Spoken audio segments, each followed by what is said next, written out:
Today's class we look at three-dimensional elastic problems. So far we have looked at planar and axisymmetric elasticity problems, which are a special case of these three-dimensional elastic problems. If you recall,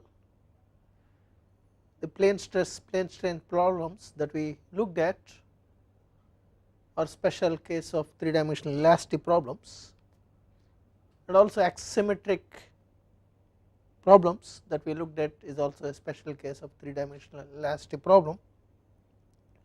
Only thing is, when structure, loading and material properties satisfy certain criteria, we can model a three-dimensional elastic problem as a two-dimensional one. If it is plane stress plane strain case, we have 3 stress components and 3 strain components that we actually computed at each element after solving for displacements, whereas if you look at axisymmetric elastic problems, we computed actually 4 components of stresses and strains in each element or at each integration point. So in plane stress plane strain problems, the constitutive matrix is of dimension 3 by 3. In axisymmetric elastic problems, the constitutive matrix is of dimension 4 by 4. When the structure, loading and material properties do not permit us to make any of these assumptions of plane stress plane strain or axisymmetric case, then we need to model the entire three-dimensional problem using finite element method. In that case, we are going to have 6 components of stresses and 6 components of strain, and the constitutive matrix which relates stresses with strains is going to be 6 by 6. And also, if you recall, for plane stress plane strain problems or axisymmetric elastic problems, at each point there are 2 degrees of freedom. If it is plane stress plane strain problem, it is in the x direction and y direction. If it is axisymmetric elastic problems, it is in the radial direction, axial direction, 2 displacement components, whereas for three-dimensional elastic problems, we are going to have 3 displacement components, one in the x direction, another in the y direction, the third one in the z direction. So now let us look at three-dimensional elastic problems. Planar and axisymmetric elastic problems considered in the previous lectures are special cases of general three-dimensional elastic theory. The general case of three-dimensional stress analysis shall be discussed in the next few lectures.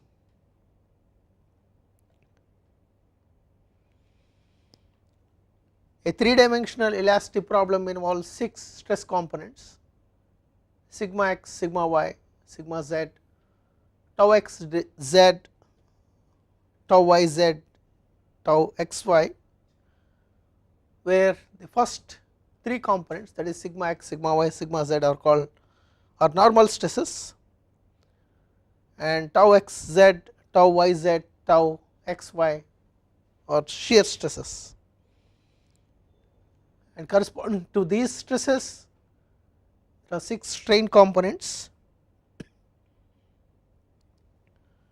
and the primary unknowns are 3 displacement components along 3 coordinate directions, that is along x direction, which is denoted with letter u, along y direction, which is denoted with letter v, along z direction, which is denoted with letter w. So these are the 3 displacement components, u, v and w, and there are 6 stress components, and all these 6 stress components can be put together in a vector denoted with sigma as shown here, and strain vector consists of 6 strain components. All the 6 components of strain can be put together in a vector denoted with letters epsilon in this manner. And now we need to know how these strains are related to displacements. As we already looked at for planar and axisymmetric elasticity problems, under small displacements and strain assumptions,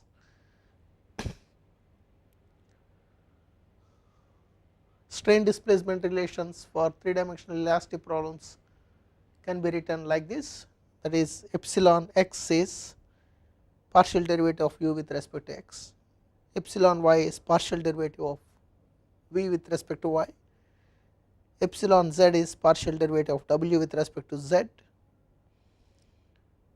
gamma xy is partial derivative of u with respect to y plus partial derivative of v with respect to x, gamma yz is partial derivative of v with respect to z plus partial derivative of w with respect to y,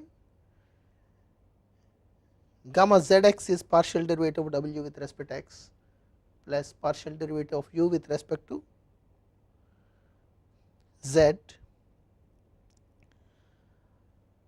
and assuming linear elastic behavior, the stresses and strains are related through this equation, sigma is equal to c times epsilon, where c is the constitutive matrix, which is going to be of dimension 6 by 6, since there are 6 stress components and 6 strain components.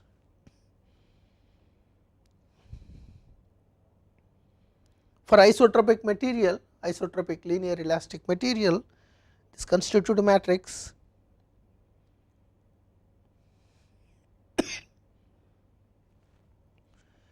is given by this one,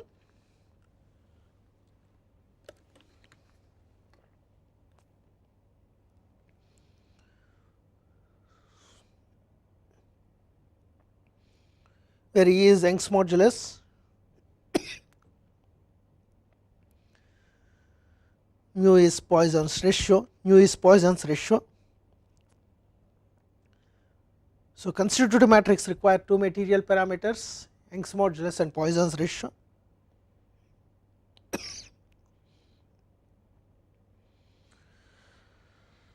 To derive finite element equations, we require potential energy functional.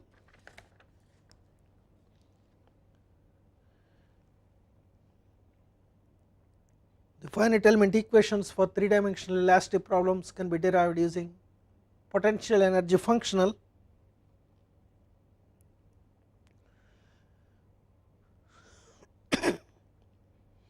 This potential energy functional can be written as follows. Potential energy functional is denoted with letter pi. Pi is equal to u minus ws,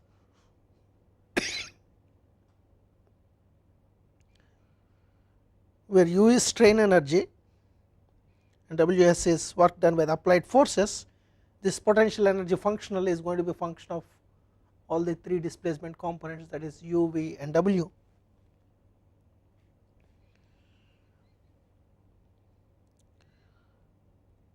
And this is similar to plane stress, plane strain problems or axisymmetric elastic problems that we already looked at, except that potential energy functional, there is function of only displacement component along 2 directions.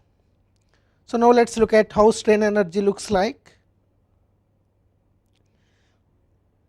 Strain energy can be calculated by evaluating this volume integral half volume integral epsilon transpose sigma, substituting epsilon is equal to c times, or sigma is equal to c times epsilon. This can be further written as half volume integral epsilon transpose c epsilon. Please note that this formula can be used only under linear elastic assumptions or small displacements and strain assumptions.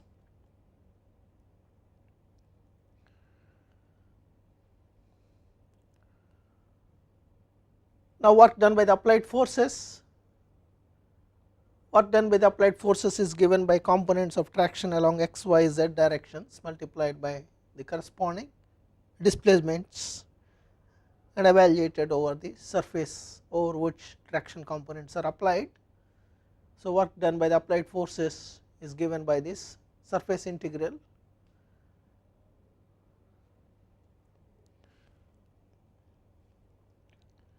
and if the specified concentrated forces or body forces are present, work done by these forces can be calculated in a similar manner. So, we looked at how to evaluate strain energy and also how to evaluate work done by the applied forces. So, we are ready to formulate, or we are ready to derive finite element equations for 3 dimensional elastic problem. Before that, we need to make a choice of the type of element that we are going to use for solving 3 dimensional elastic problem. Here basically as a part of this 3 dimensional elastic problems, we are going to look at 4 node tetrahedral element, which is basically a linear element for solving 3 dimensional elastic problems, and also we look at 8 node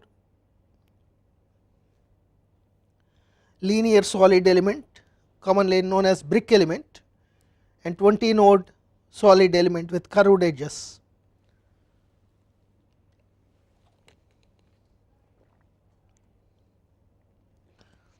So, in this lecture, let us start with 4 node tetrahedral element.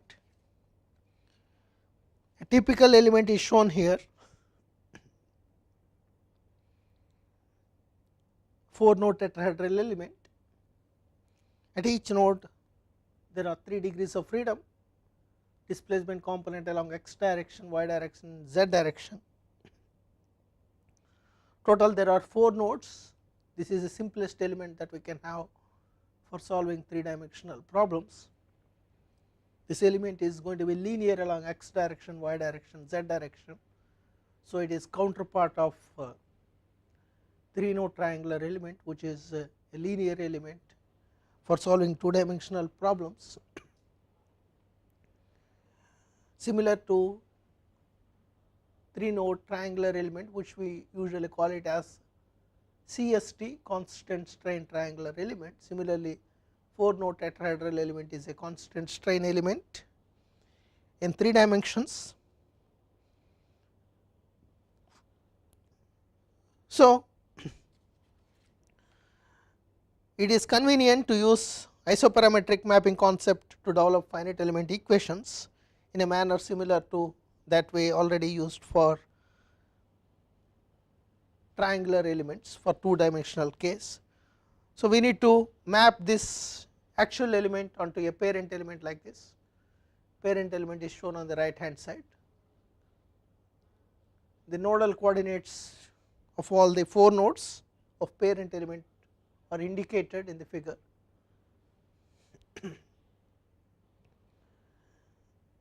Node 1 is located at 1 0 0, node 2 is located at 0 1 0, node 3 is located at 0 0 1, node 4 is located at the origin 0 0 0 in RST coordinate system.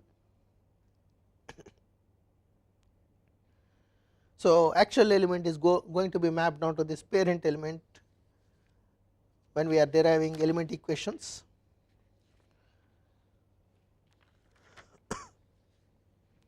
So, this 4 node tetrahedral element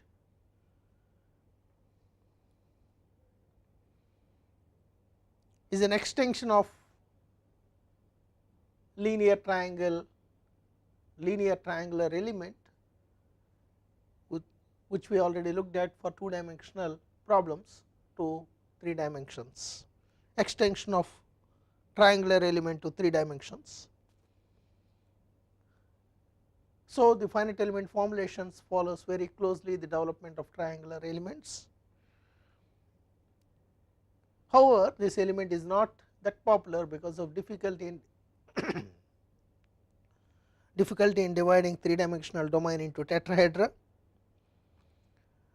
and also main advantage of this element is its simplicity in its formulation. So, now let us look at how to derive shape functions for this 4 node tetrahedral element, and the procedure that we are going to adopt is similar to that we already adopted for 2-dimensional problems like triangular elements in case of 2 dimensions. So, we start with a polynomial having number of coefficients equal to the number of nodes of the particular element, and by substituting the trial solution values at the nodes, we solve for the coefficients and substitute back these coefficients into the trial solution and group terms having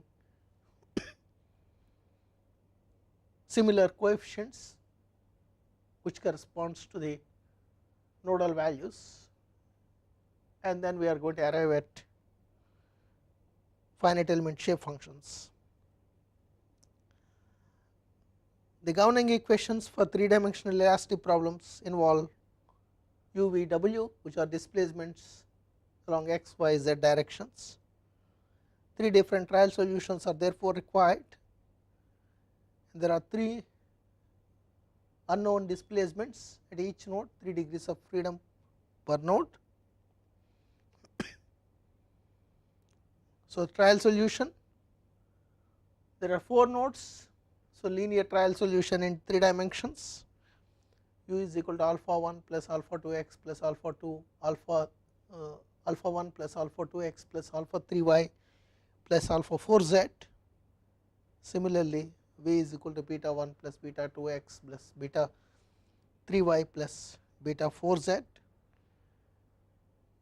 W is equal to gamma 1 plus gamma 2 x plus gamma 3 y plus gamma 4 z, where these alphas, betas and gammas are unknown solution parameters, and these solution parameters must be expressed in terms of finite element shape functions before proceeding any further. So, what we will do is we will adopt procedure that we are already familiar with. For the parent element, the shape functions can be derived very easily as follows. You start with the trial solution, substitute the nodal value of the trial solution corresponding to node 4, substitute r is equal to 0, s is equal to 0, t is equal to 0, and equate the trial solution value to the trial solution value to the value of the displacement or the value of the nodal value at node 4. Similarly, trial solution evaluated at node 1 is equal to u1. Applying that condition, we are going to get the second equation in terms of alpha 2, and similarly applying the condition that trial solution evaluated at node 2 is going to be u2, we are going to get the third equation, and similarly we get the fourth equation by applying the condition that trial solution value evaluated at node 3 is equal to u3. So, finally, we got 4 equations in terms of alpha 1, alpha 2, alpha 3, alpha 4, and substituting back this alpha 1, alpha 2, alpha 3, alpha 4 values into the trial solution, we get this, which can be written in a matrix and vector form as shown on the right hand side of the given equation. So, shape function corresponding to node 1 is R, shape function corresponding to node 2 is S, shape function corresponding to node 3 is T, and shape function corresponding to node 4 is 1 minus R minus S minus T. So, this is how we can arrive at the shape functions for 4 node tetrahedral element. Basically, the procedure is similar to that we already adopted for deriving shape functions for 3 node triangular element, except now the dimension is increased.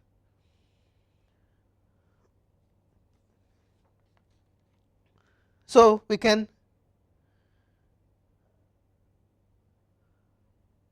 also solve starting with u and w, since same trial solution is used for u and w, v and w.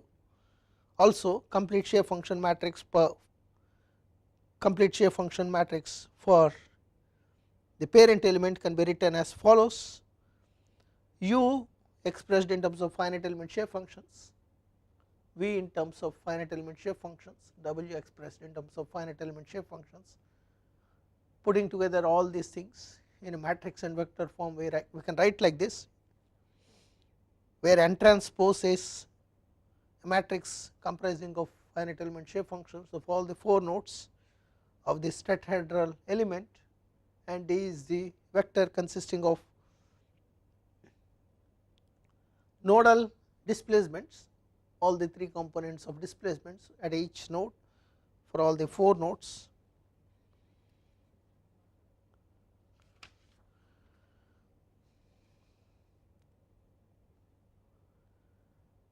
So, the derivatives of u, v, w with respect to R, S, T can be obtained by direct differentiation of shape functions.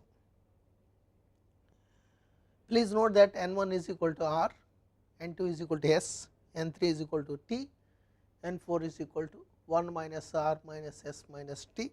So, we can easily calculate what is the derivative of this n1, n2, n3, n4 with respect to R, S, T. So, derivatives of u, v, w with respect to R, S, T can be easily obtained once we know the derivatives of shape function with respect to R, S, T, which we can easily get, since we already know the expressions for shape functions. So, for examples, derivative of u can be evaluated as follows: partial derivative of u with respect to R, partial derivative of u with respect to S, partial derivative of u with respect to T can be written in a matrix and vector form like this. If you put together all the partial derivatives of u with respect to R, S, T in a vector as shown there. So, taking partial derivatives of shape function with respect to R, S, T, it can be easily checked that in fact partial derivatives of u with respect to R, S, T is given by this one. Similarly, derivatives of u, similarly derivatives of v and w with respect to R, S, T can be derived.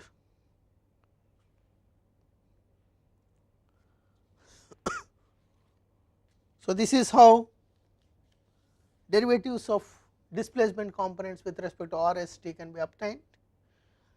But if you recall, strain is related to derivatives of displacement components with respect to x, y, z. So, we need to know what is the relationship between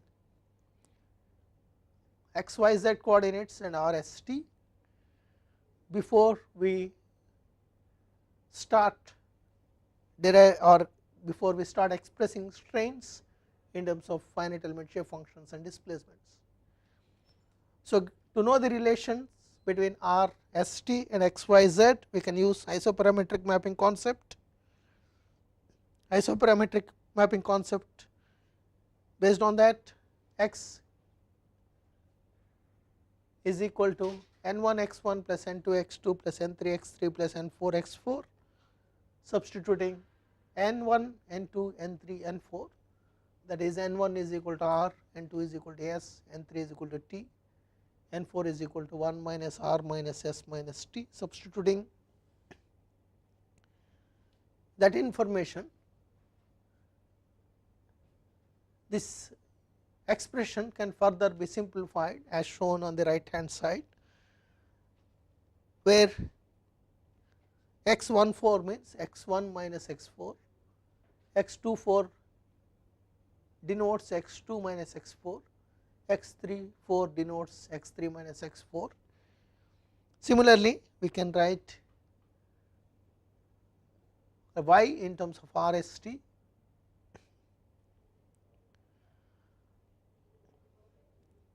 where xi xj has the meaning xi minus xj, yij has meaning yi minus yj. So, similarly, we can also write z, or we can also express z in terms of RST using finite element shape functions of this 4 node tetrahedral element. And when we do that, we get this. So, now we know how to express x, y, z in terms of RST. So, we can easily take what is partial derivative of x with respect to RST, y with respect to RST, z with respect to RST, and we already know how to calculate derivatives of displacement components with respect to RST. So, we using both these informations and using chain rule of differentiation, we can easily arrive at derivatives of displacement components with respect to x, y, z. Once we know derivatives of displacements with respect to RST, and finally we can write the strain displacement relations in relationship in terms of finite element shape functions and the nodal displacement components at the nodes. So, strain displacement relationship, partial derivatives of u, v, w are evaluated using chain rule. Here derivatives of u alone are shown, partial derivative of u with respect to r can be written as partial derivative of u with respect to x times partial derivative of x with respect to r plus partial derivative of u with respect to y times partial derivative of y with respect to r plus partial derivative of u with respect to z times partial derivative of z with respect to r. Similarly, we can write partial derivative of u with respect to s, partial derivative of u with respect to t. These three equations can be put together in a matrix and vector form. Writing three equations in a matrix form, we get this relation, where j is used to denote partial derivatives of x with respect to RST, where j is used to denote components of partial derivative of x with respect to RST, y with respect to RST, z with respect to RST, or a matrix consisting of partial derivatives of x with respect to RST, y with respect to RST, z with respect to RST is denoted with letter j, which is called Jacobian matrix. So, this relation this equation basically helps us to calculate partial derivatives of displacement component along x direction with respect to RST once we know its derivative with respect to x, y, z. If we want the inverse relation, that is, if we want to know how to calculate partial derivatives of displacement component u along x, y, z directions, once we know its partial derivatives with respect to RST, we need to know what is j inverse.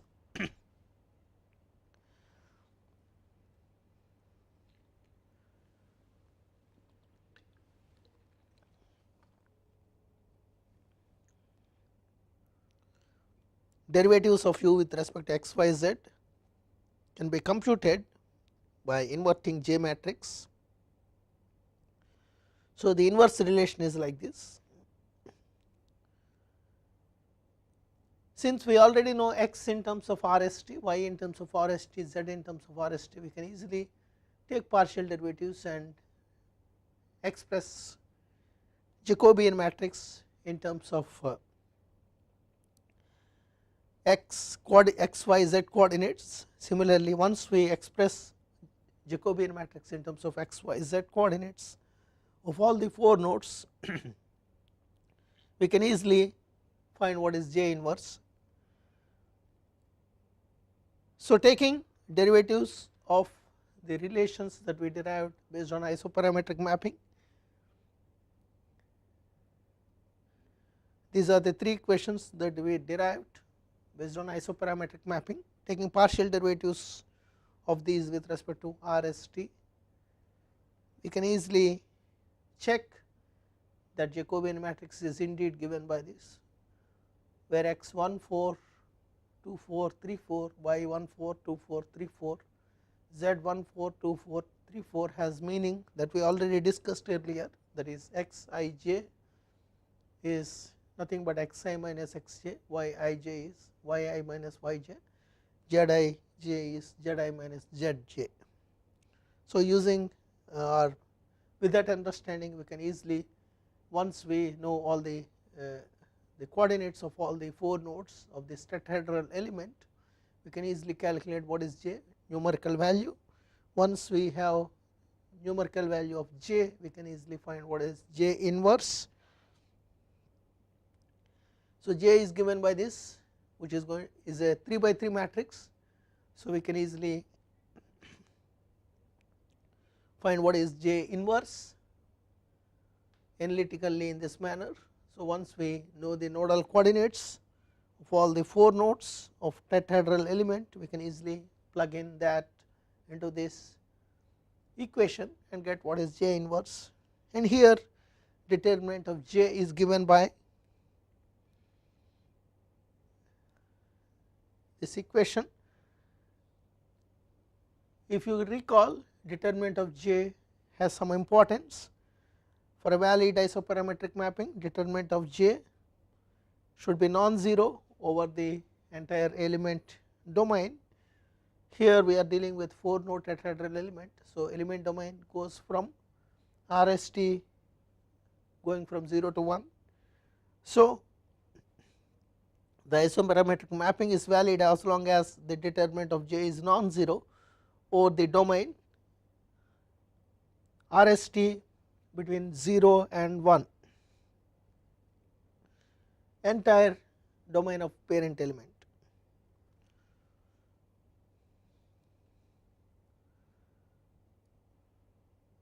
So, we are ready to express derivatives of displacement components with respect to x, y, z in terms of nodal values.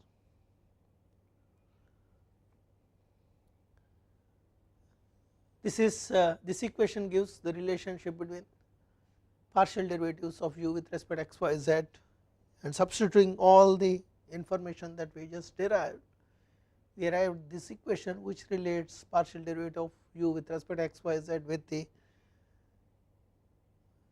nodal displacement components of all the 4 nodes of this tetrahedral element, and plug in the components of j inverse, and simplifying we get this equation. Similarly, we can derive equations for partial derivatives of v with respect to x, y, z, partial derivatives of w with respect to x, y, z, and they look like this.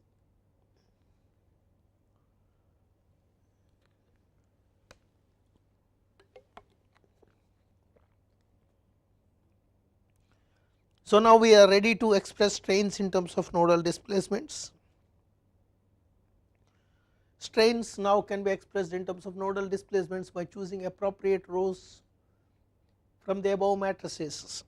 Since strain components are defined like this, so putting together all the strain components, the corresponding definitions, that is epsilon x is equal to partial derivative of u with respect to x, epsilon y is equal to partial derivative of v with respect to y, epsilon z is equal to partial derivative of w with respect to z, gamma xy is partial derivative of u with respect to y plus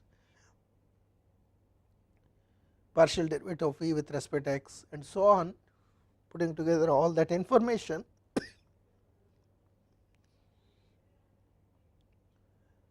and substituting the partial derivatives of displacements with respect to x, y, z,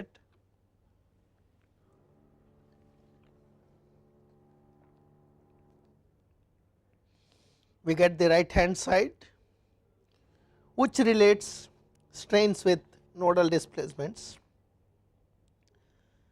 and which can be compactly written as epsilon is equal to b transpose t. And here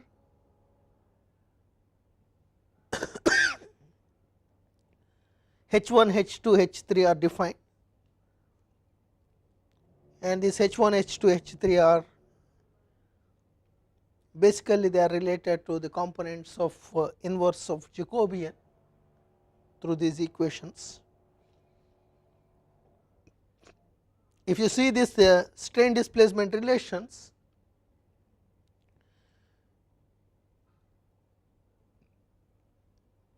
it can be easily verified that all terms in the B matrix are constant.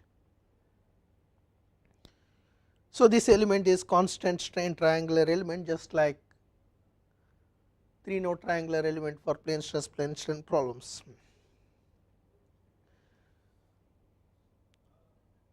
So, we express strains in terms of displacements, nodal displacements.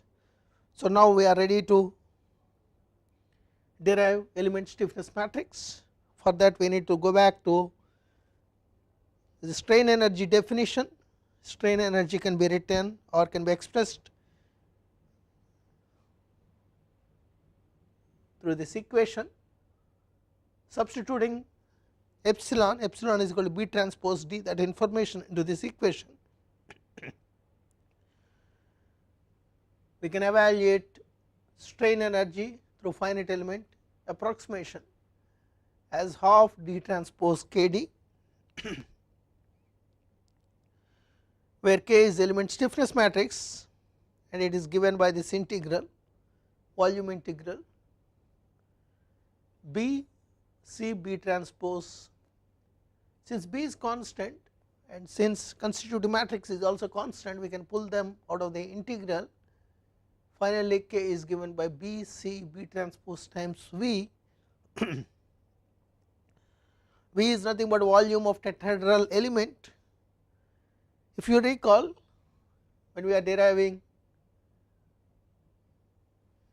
finite element equations for 3 node triangular element, area of triangle is related to determinant of j, area of triangle or determinant of j is twice the area of triangle.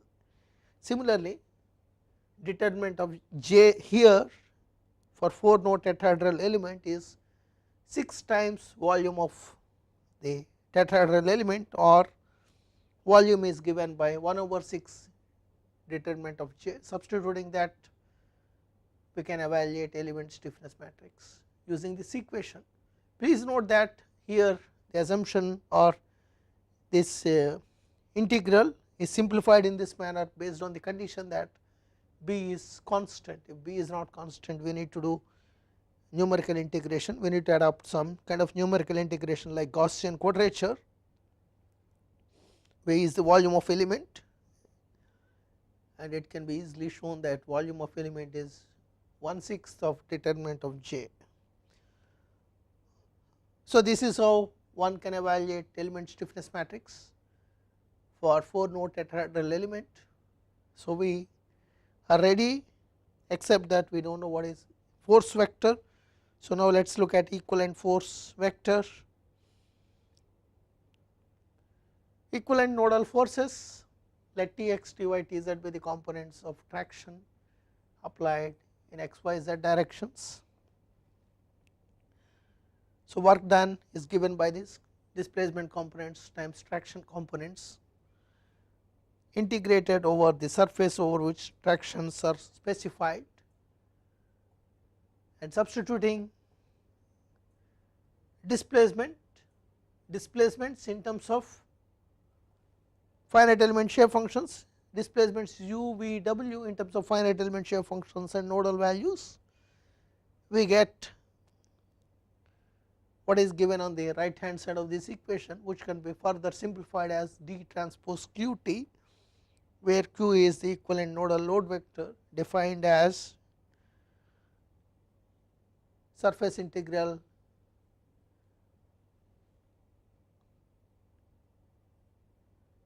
matrix consisting of finite element shape functions times the components of tractions. So, to evaluate this qt, integration can be performed in a closed form if specified surface tractions are assumed to be constant over the element, and this is for one phase of the tetrahedral element, and similar integrations needs to be performed separately for forces applied along different faces of tetrahedral elements.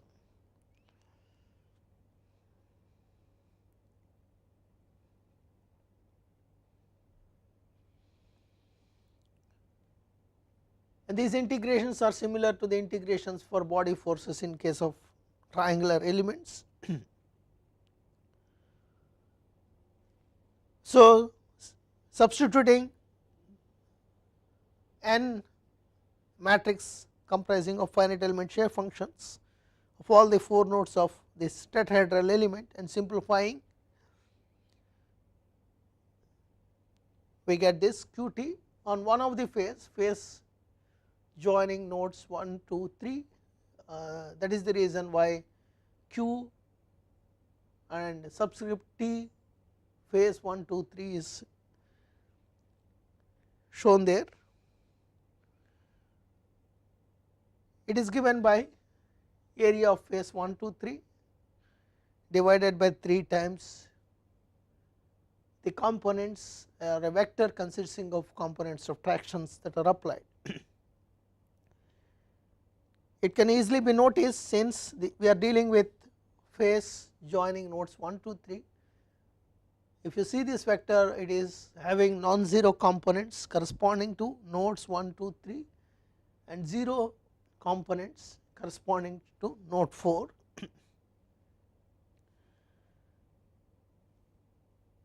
And also it can be noticed that the total load on the phase 1, 2, 3 is divided equally among all the 3 nodes defining that phase.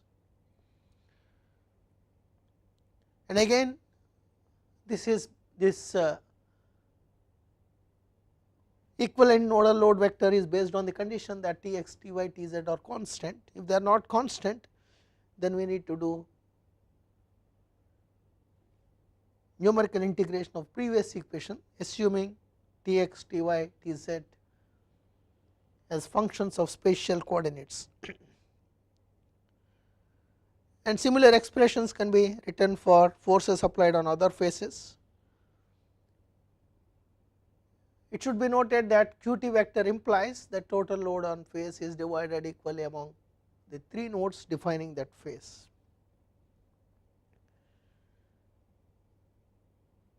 And body forces can be handled in a similar manner. So, we looked at how to evaluate equivalent nodal force vectors for the applied tractions, traction components along any of the faces, and we know how to evaluate element stiffness matrix. So, we can easily assemble element stiffness matrix and equivalent nodal load vector given a discretization, and once we evaluate these quantities, that is element stiffness matrix and equivalent nodal load vector for each of the elements, we need to assemble global stiffness matrix and global force vector based following similar procedure that we followed for two dimensional problems based on the element connectivity. We can easily put the contribution from each of the element in the corresponding locations in the global stiffness matrix and get the global stiffness matrix and also global nodal force vector, and applying appropriate essential boundary conditions, and if the essential boundary condition turns out to be 0, we can delete that particular row and column of the global stiffness matrix and arrive at the reduced equation system, which we can solve for the nodal displacements. And all this procedure is similar to that we already looked at for two dimensional problems. Once we get the nodal displacements, we can calculate strains through strain displacement relations, and once we arrive at strains, we can calculate stresses through stress strain relation. The stresses that we are going to obtain are going to be in terms of x, y, z coordinates, that is sigma x, sigma y, sigma z. To know whether a particular structural component or mechanical component satisfies certain failure criteria or not, we need to know what are called principal stresses, which are different from sigma x, sigma y, sigma z, and all these shear components, that is tau x y, tau y z, tau z x. So now let us look at how to calculate these principal stresses.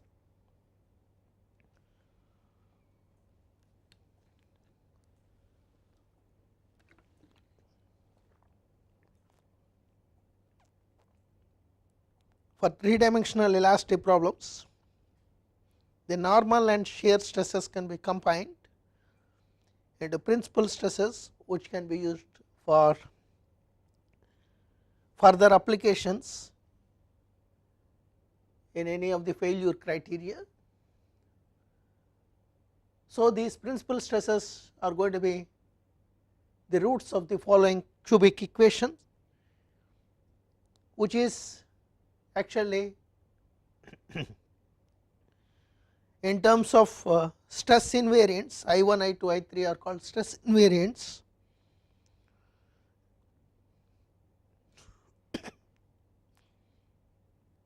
Where I1 is defined like this, I2, I3. So once we know all the components of the stresses at a particular point, we can easily evaluate what is I1, I2, I3 using the shear normal stress components and shear stress components. Once we get the numerical values of I1, I2, I3, we can solve these cubic equations for the three roots. That gives us sigma 1, sigma 2, sigma 3, which corresponds to the three roots of the cubic equations that is shown here. Or analytically, the roots of that cubic equation can be expressed as follows. Sigma 1 is given by I1 over 3 plus c times cos theta, sigma 2 is given by I1 over 3 plus c times cos theta plus 2 pi over 3, I3 is given by I1 over 3 plus c times cos theta plus 4 pi over 3, where theta is defined like this, 1/3 cos inverse minus of 3b over AC, where A, B, C are defined like this. In terms of stress invariants, so either we can evaluate sigma 1, sigma 2, sigma 3 by solving the cubic equation, which is in terms of stress invariants numerically, or we can use these analytical solutions to get sigma 1, sigma 2, sigma 3 for further application in any of the failure criteria.